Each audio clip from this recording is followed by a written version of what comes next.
Meus irmãos, com muita alegria eu quero saudá-los com a paz do Senhor. Amém. Eu quero tomar este primeiro minuto para agradecer a Deus esta oportunidade que Ele me concede de nesta noite estar aqui com os irmãos para juntos louvarmos ao Senhor. Eu quero de todo o coração agradecer ao convite que me fora feito pela liderança da igreja. Eu seria redundante, porém preciso, em dizer-lhes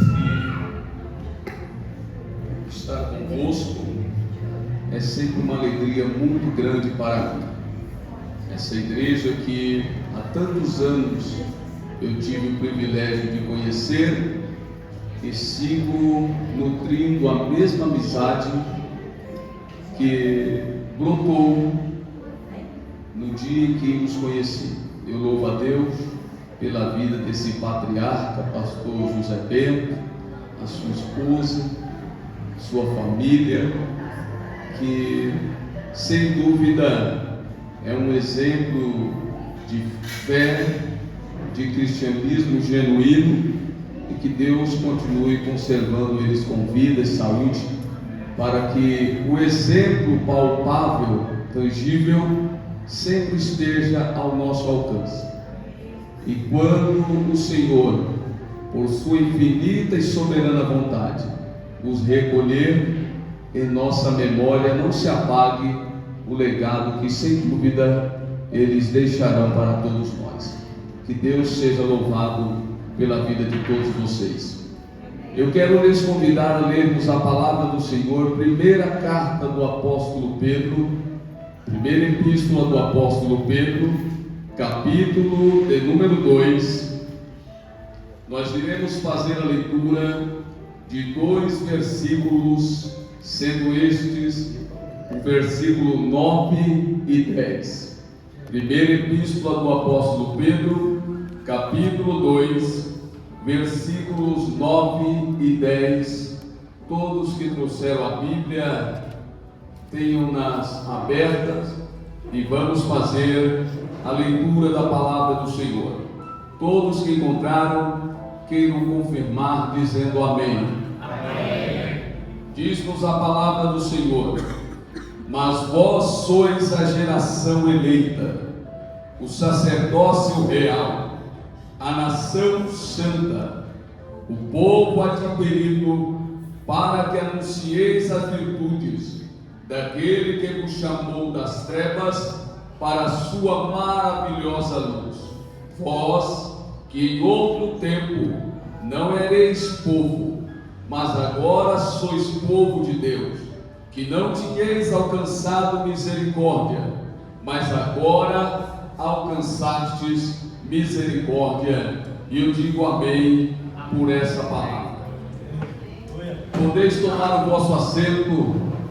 Nesta noite, eu quero, em primeiro lugar, agradecer a Deus pela atitude da igreja em orar pela nação. É muito importante que todo cristão tenha consciência de orar pela nação.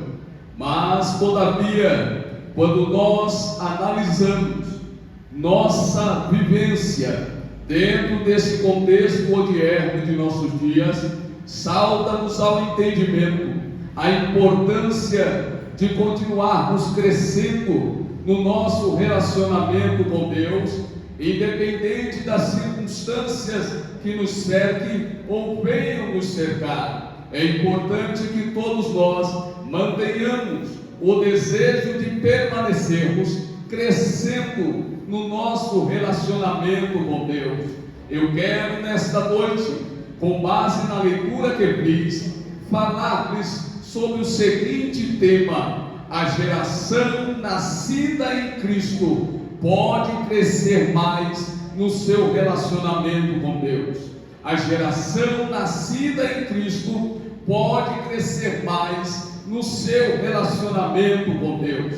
Esses 2 versículos que lemos, em especial o versículo 9, o apóstolo Pedro, ele está fazendo menção de 4 títulos que representam uma honra grandiosa que a igreja possui. Em primeiro lugar, ele fala: vós sois a geração eleita, o sacerdócio real, a nação santa e o povo adquirido. São 4 títulos que representam uma honra muito grande para toda a igreja do Senhor. E nesta noite eu quero destacar dentre elas a que diz: vós sois a geração eleita, para mostrar-lhes que essa geração eleita, ela pode crescer mais no seu relacionamento com Deus.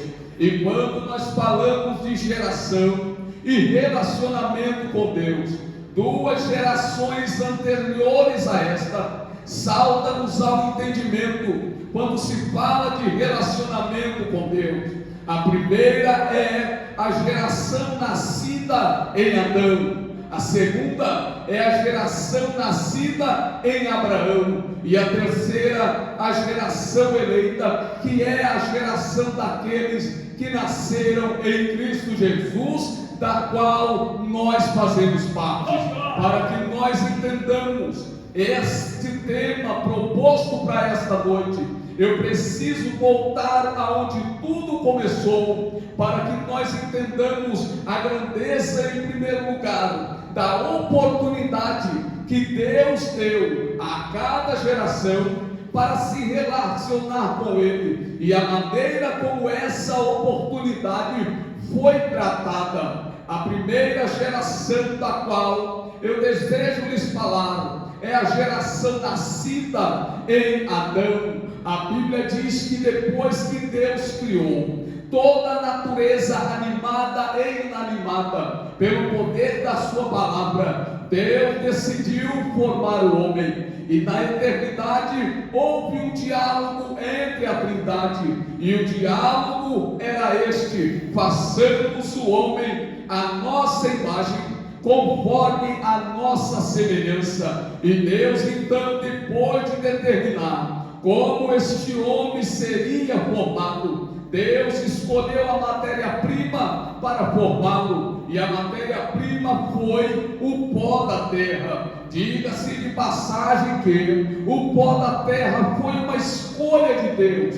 e não uma falta de opção. A Bíblia diz que a terra que Deus criou tinha ouro, como de fato tem ouro, tinha prata, como de fato tem prata, tinha pedras preciosas, como de fato tem pedras preciosas. Isso equivale a dizermos que, se Deus quisesse formar um homem de ouro, Deus teria ouro à sua disposição. Se Deus quisesse formá-lo de prata, Deus tinha prata à sua disposição. Deus tinha inúmeras e valiosas matérias-primas para formar o homem, mas Deus não quis nenhum desses metais valiosos e nenhuma das pedras preciosas. Deus escolheu o pó da terra, porque ninguém briga por causa de pó, mas Deus decidiu coroar a sua criação, utilizando o pior material que existe para formar a sua mais notável criatura. E tudo isso revela a oportunidade que Deus está dando para essa geração que vai nascer. A Bíblia diz que depois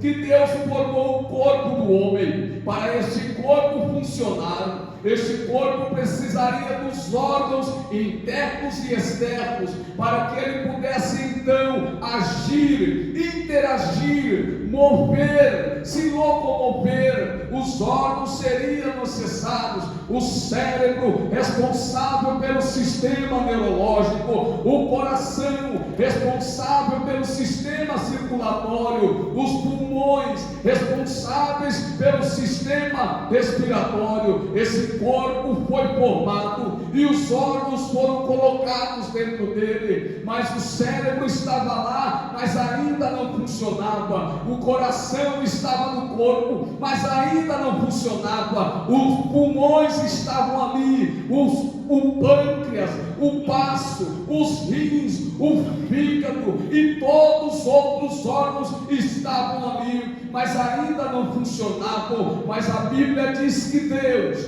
coroou a formação do homem, soprando em suas narinas o fôlego da vida, e o homem passou a ser alma vivente. Essa expressão, quando diz que após Deus soprar em suas narinas o fôlego da vida, o homem passou a ser alma vivente, é uma expressão que mostra-nos que quando Deus soprou em suas narinas a vida, o cérebro começou a funcionar, o coração começou a bater, os pulmões começaram a trabalhar, e isso me leva a glorificar ao Senhor, porque meu cérebro está funcionando por causa da vida, meu coração está batendo por causa da vida, meus pulmões estão trabalhando por causa da vida, e a vida é dom de Deus, a vida é dádiva divina. Você está aqui por causa da vida, e se você entende isso, levante a sua mão e adore a majestade divina. Glória a Deus pela vida.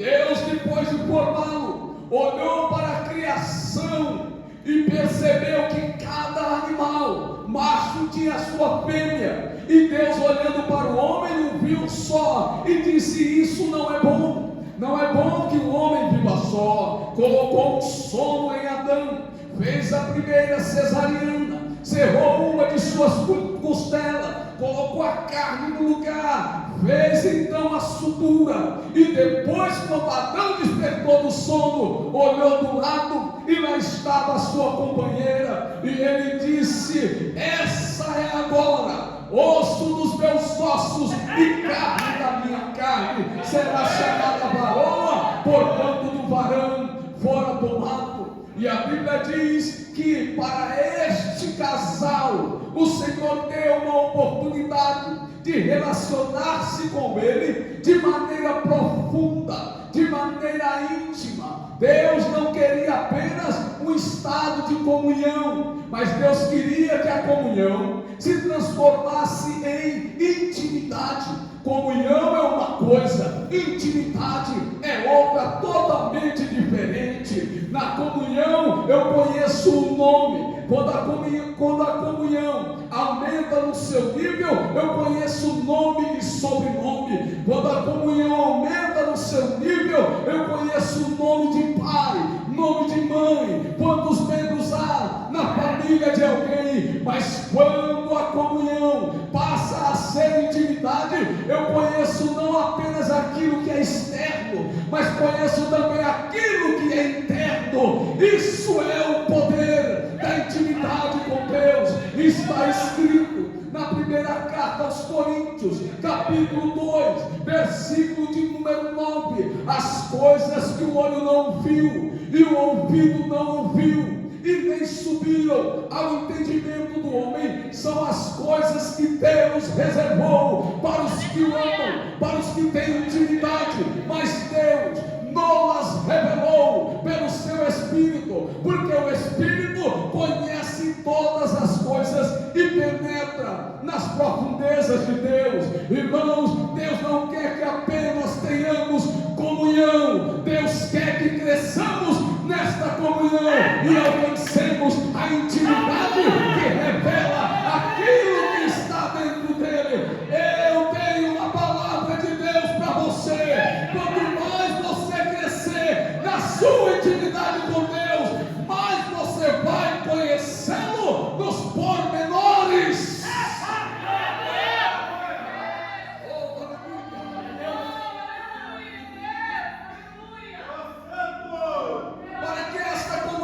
Fosse observada e o nível crescesse, a ordem direta de Deus era preciso ser observada ao pé da letra. E para este casal, o Senhor deu uma ordem: de todas as árvores do jardim.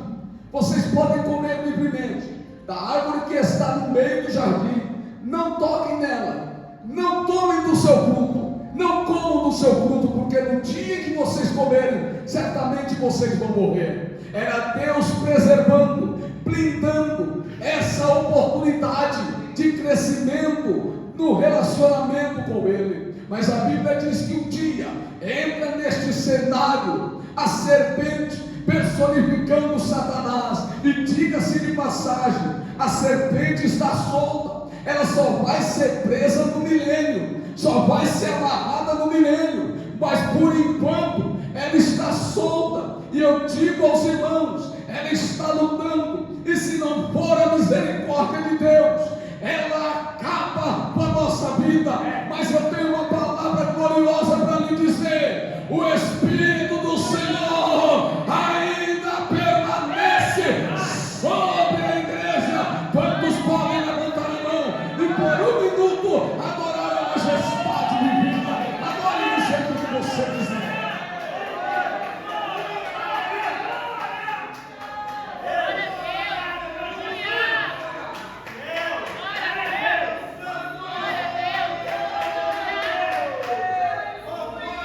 A serpente se apresenta para Eva e diz, e faz a pergunta: é assim que Deus disse? Não comereis de todos os frutos? E Eva diz: não. Deus disse que de todos os frutos nós podemos comer. Ele só nos vedou um. Ele apenas disse que do fruto que está na árvore no meio do jardim nós não devemos comer, porque se comermos morreremos. E a serpente disse: não é isso que Deus quer dizer. O que Deus está querendo é que Deus sabe que no dia que vocês comerem, vocês vão ser como Deus, vão saber o que é bom e vão saber o que é ruim.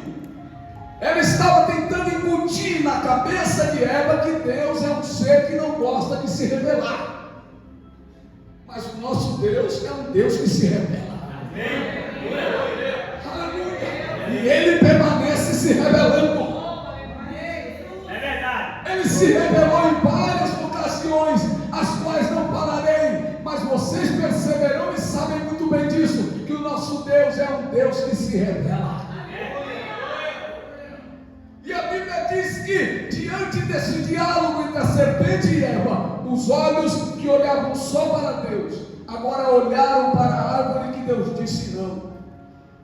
A mão que se levantava para glorificar a Deus, agora ela se abre para tomar o fruto de uma árvore que Deus disse não. Os lábios que se abriam para engrandecer a Deus, agora se abrem para abocanhar o fruto que Deus disse não. E quando ela come do fruto, leva também ao seu esposo e ele come. A Bíblia diz que eles pedem três coisas importantíssimas. Primeiro, pedem a santidade de Deus. Segundo, pedem a comunhão com Deus. Terceiro, pedem o direito de vida eterna. Deus os coloca fora do jardim, coloca uma espada para proteger o caminho que dava acesso à árvore da vida. E o porquê da espada? Porque disse Deus: para que não tomem do fruto da árvore da vida e comendo vivam outra vez. Deus os colocou fora do jardim, mas não deixou de amá-los. A Bíblia diz que para este casal Deus deu 2 filhos varão a princípio, o chamado Caim e Abel. E a Bíblia diz que por conta desse erro desencadeou-se um processo na esfera da humanidade chamado degeneração. Degeneração significa a perda das qualidades ou das características da origem. Quem é a origem do homem? Deus. Por conta do erro, começou a descaracterização da origem que era refletida na vida do homem que Deus formou. Esses homens que existem hoje, que não se esforçam para parecer-se com Deus em nada, é resultado dessa queda lá no Éden e a degeneração acelerando-se cada vez mais. É por isso que no mundo tem pessoas que não parecem-se com Deus, mas aqui na igreja o mais interessante é que as pessoas aqui batalham e fazem o que for possível fazer para parecer-se cada vez mais com Jesus. A primeira marca dessa degeneração foi um homicídio cometido por segunda marca dessa degeneração foi a bigamia cometida por Lameque. E a Bíblia diz que a terceira marca dessa degeneração foi a maldade, a violência e a corrupção, tomando conta de toda a terra, de todo o mundo de então. Percebam então que o Senhor deu para Adão e Eva um terceiro filho, e chamaram-no pelo nome de Sete. Este Sete teve um filho chamado Enos. Enos gerou a Quenã. Quenã gerou a Maalalel. Maalalel gerou a Jared. Jared gerou a Enoque. Enoque gerou a Matusalém, ou Metusselá. Metusselá gerou a Lameque, e Lameque gerou a Noé. Noé teve 3 filhos, Sem, Cã e Jafé. Para este Noé, o Senhor disse: construa uma arca. Construa uma arca, porque o fim de toda substância é vindo perante mim. E Noé construiu uma arca, e ao tempo que ele construía, ele pregava: vai vir o dilúvio. E as pessoas não acreditavam: vai vir o dilúvio. E as pessoas não acreditavam. Mas sabe o que eu acho lindo em Deus? É que a incredulidade do ser humano não altera o seu propósito em nada. A sua palavra vai se cumprir. Esse mundo não acredita em arrebatamento em volta de Jesus. Isso não altera o propósito de Deus. Jesus voltará para buscar a sua igreja. Quantos acreditam? Depois eu continuo. Adore!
Sempre deu a oportunidade, mas o seu propósito vai cumprir.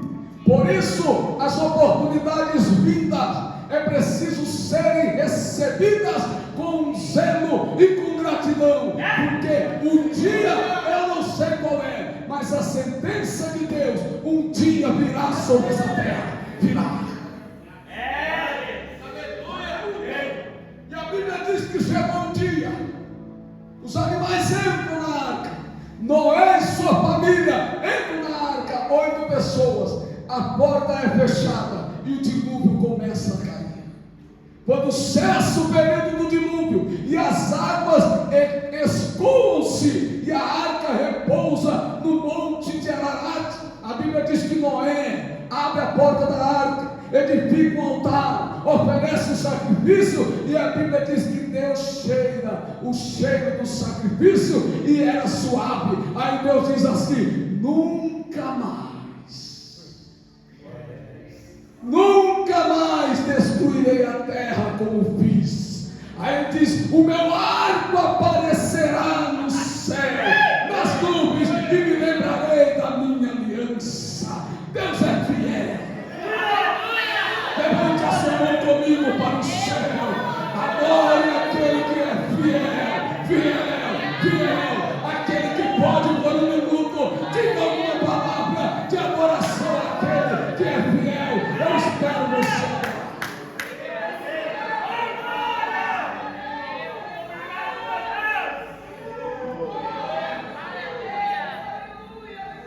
A geração nascida em Adão amou o pecado desprezou a oportunidade divina de se relacionar-se com Ele. E a Bíblia diz em Gênesis capítulo 7, versículo 22, diz assim: e toda substância que havia sobre a terra expirou, somente Noé e a sua família sobreviveram. Toda a geração nascida em Adão sucumbiu nas águas do dilúvio, porque amou o pecado e rejeitou a oportunidade divina.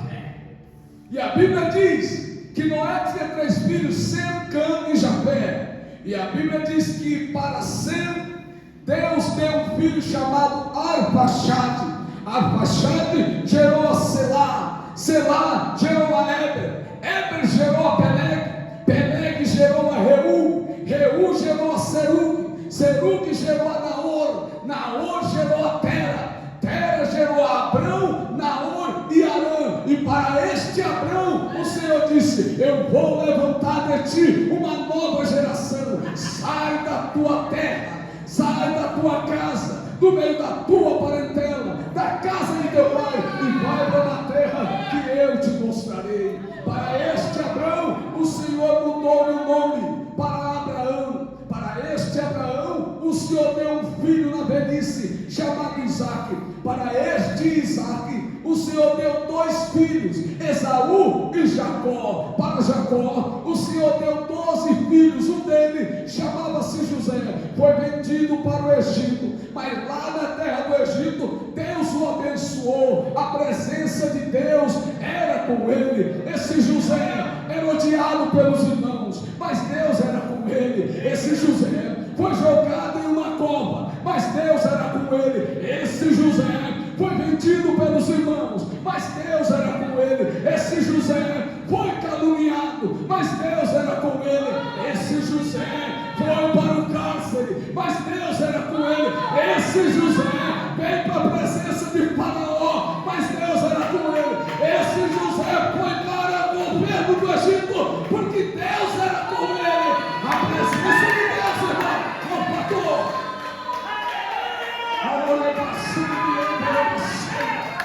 Não importa por onde é que você vai andar, desde que a presença de Deus esteja com você.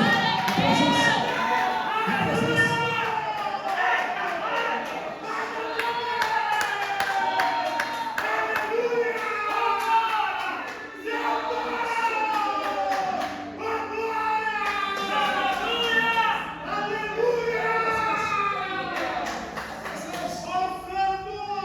Quando José tornou-se governador do Egito, Deus enviou uma fome depois de uma grande fartura, e a família de José vem comprar comida no Egito. Quando José se dá a conhecer a seus irmãos, logo fica sabendo que seu pai ainda está vivo, e ele manda trazê-lo para a terra do Egito. E na terra do Egito entra 70 almas, que são a geração nascida em Abraão. Na terra do Egito, essa geração se multiplica, ela fica duplicada, triplicada, quadruplicada. Essa geração vai crescendo assustadoramente, e a Bíblia diz que essa geração nascida em Abraão também teve oportunidades de se relacionar com Deus e crescer nesse relacionamento. A primeira revelação dessa oportunidade é o contato com a glória de Deus.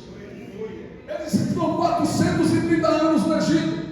Deus levanta um homem chamado Moisés, enche ele de autoridade e de sinais que acompanhavam o seu ministério. Quando ele chega na terra do Egito, a Bíblia diz que este Moisés, ele começa então a fazer sinais diante dos olhos do povo, e o povo agora está tendo contato com a glória de Deus. Quando Deus envia as pragas no Egito, esse povo de Israel, a geração nascida em Abraão, está tendo contato com a glória de Deus. Quando Deus os tira do Egito e os leva pelo deserto, eles estão tendo contato com a glória de Deus. Durante o dia, coluna de nuvem; durante a noite, coluna de fogo. Diante do mar, o mar se abre, águas que não são potáveis ficam potabilizadas, porque Deus está se manifestando e eles estão tendo contato com a glória de Deus. Quando tem fome, cordonizes; quando tem fome, maná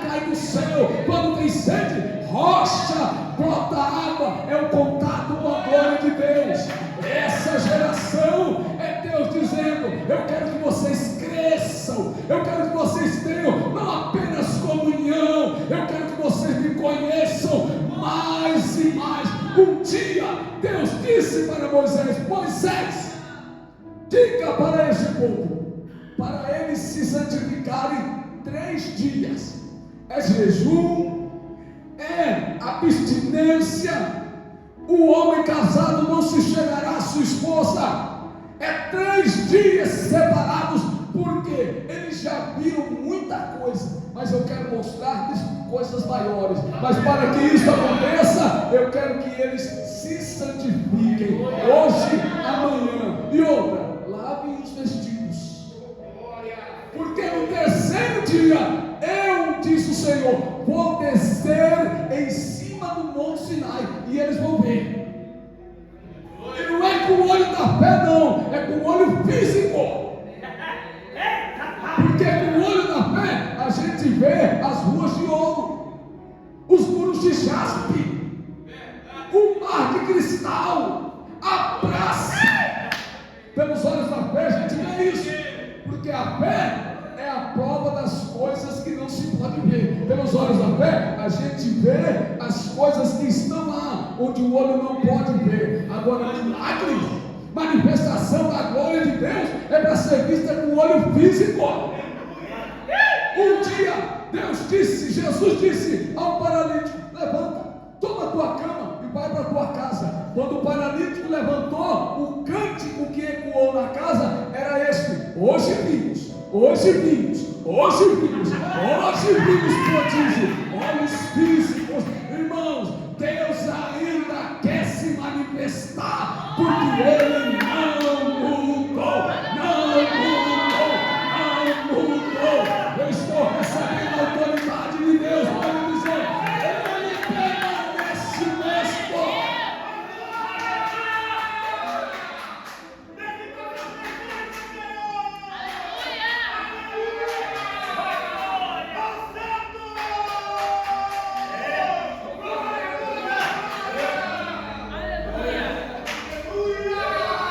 Sentido de adorar, adore do jeito que você quiser. Aleluia! Aqui é palco da glória de Deus. Aqui é o lugar onde Deus se manifesta com poder e autoridade. Eu estou sentindo a sua presença. E a sua penetração. Ele está presente aqui. Eu sinto a sua presença.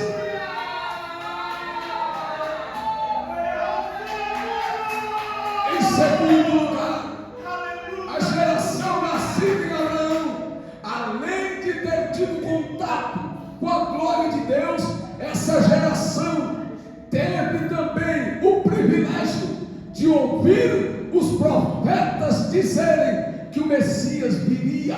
Essa geração nascida em Abraão teve o privilégio de ouvir o profeta Isaías dizer o que disse no capítulo 7 e versículo de número 14, quando ele diz: o mesmo Senhor dará um sinal, eis que a virgem conceberá e dará à luz um filho, e chamarão pelo nome de Emanuel, que significa Deus conosco.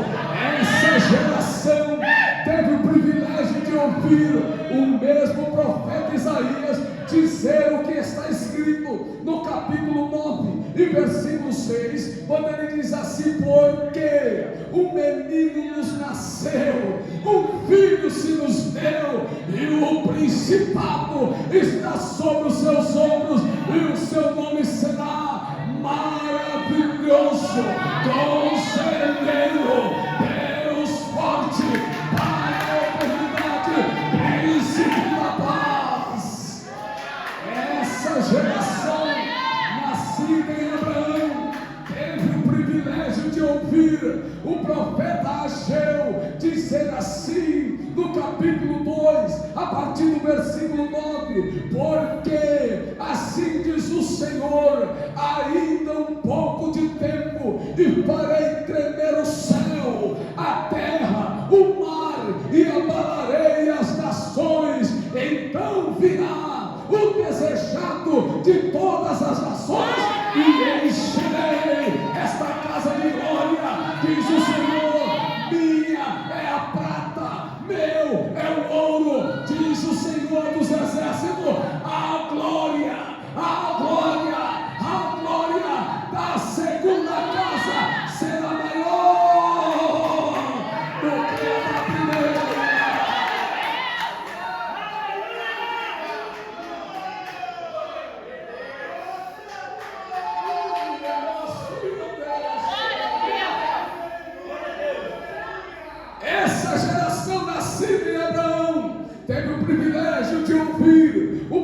profeta Malaquias dizer o que disse no capítulo 4, versículo 2: mas para vós que temeis o meu nome, nascerá o sol da justiça, trazendo salvação debaixo das suas asas.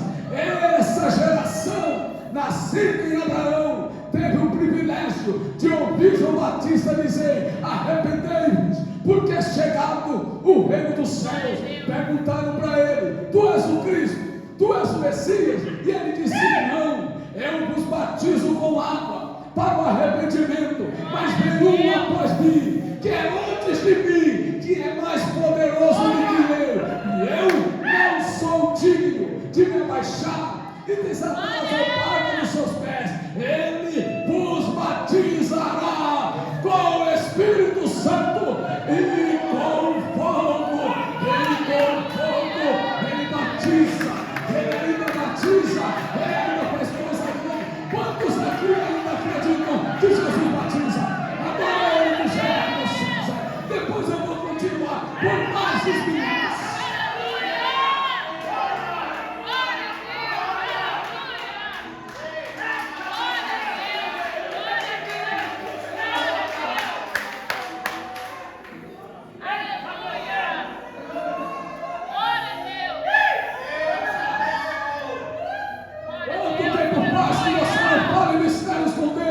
Que você não tem o renovo. Eu estou aqui essa noite para lhe dizer: hoje tem oportunidade para você. Deus quer mais do que comunhão. Deus quer que você tenha intimidade. Receba a graça de Deus, receba a unção de Deus, receba o poder de Deus nessa noite.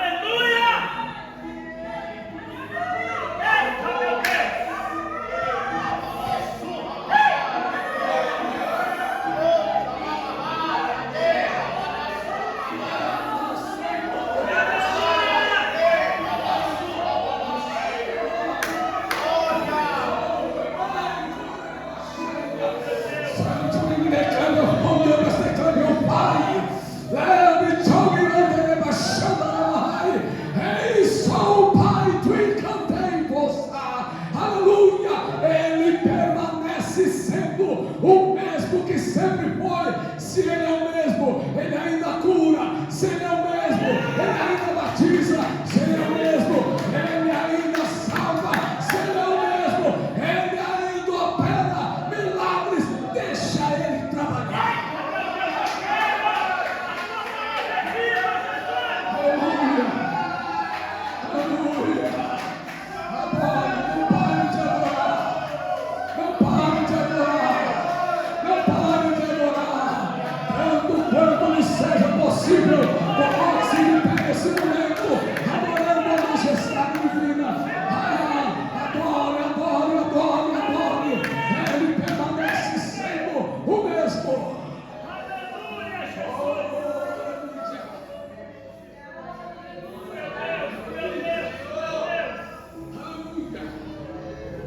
Aleluia, aleluia, aleluia. A irmã Noemi, eu fiz um pedido a ela, aleluia, ela vai louvar o Senhor outra vez, com aquele louvor que foi louvado com as suas filhinhas.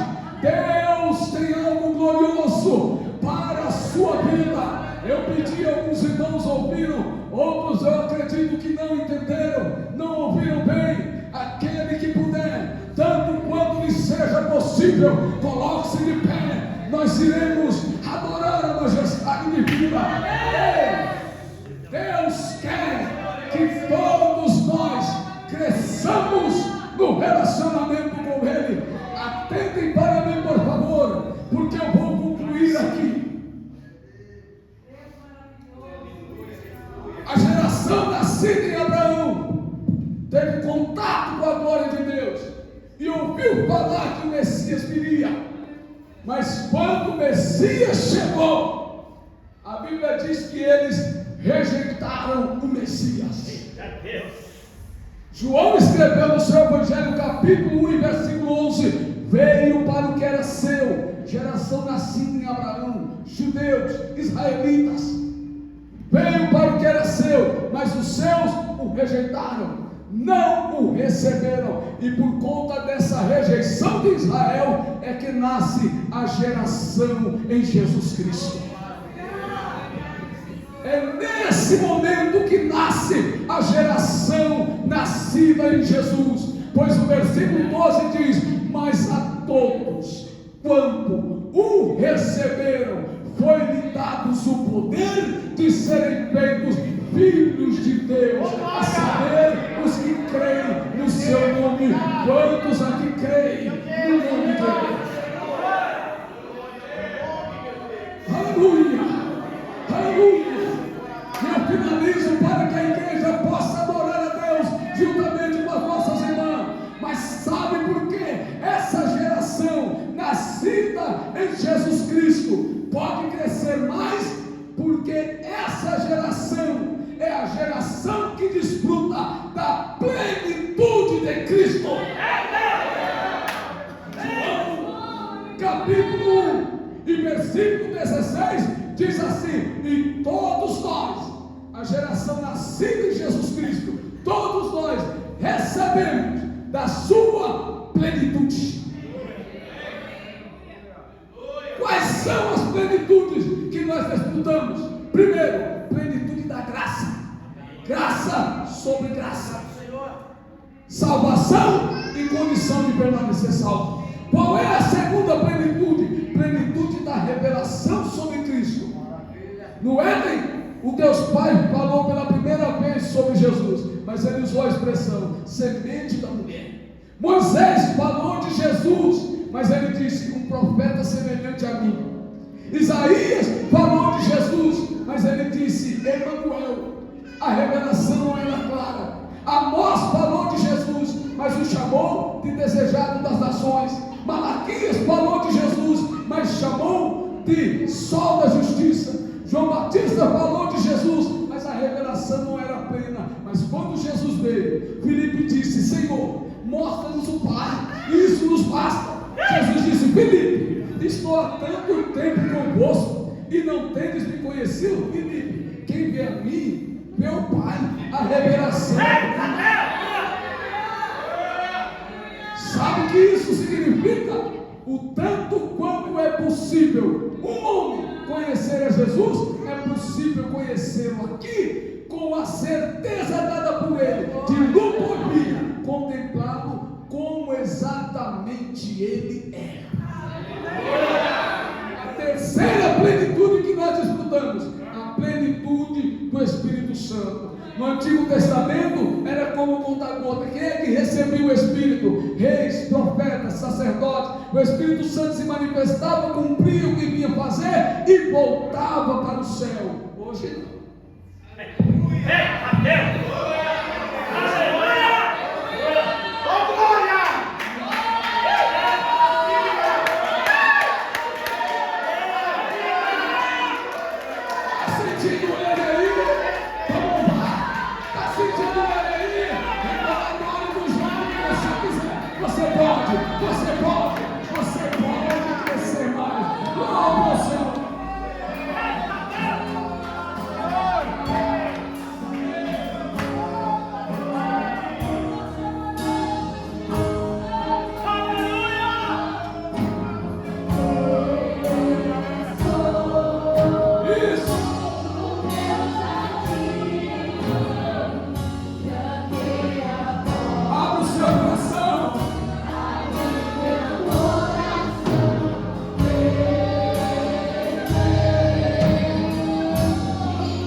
mas você entendeu que a geração nascida em Jesus Cristo pode crescer muito no seu relacionamento com Deus e quer entregar a sua vida para Jesus, recebendo Ele como o único e suficiente Salvador da sua alma. Tem alguém que ainda não aceitou Jesus e quer recebê-lo nesta noite?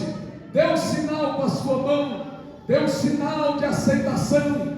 Nós iremos orar por você e o seu nome será escrito no livro da vida, lá onde Deus está, e você fará parte de um povo que conhece o Deus dos céus e que sabe o quanto Ele é poderoso. Tem alguém que ainda não aceitou a Jesus, ou porventura se afastou dos caminhos do Senhor, mas quer voltar esta noite? Tem alguém? Se tem, dê um sinal com a sua mão, para que nós possamos te receber e orar por você. Se não tem, que Deus continue abençoando a todos vocês, mas não se esqueça, irmão, você faz parte da geração nascida em Jesus Cristo. Você vive a plenitude, então você pode crescer mais no seu relacionamento com Deus. Deus abençoe a todos.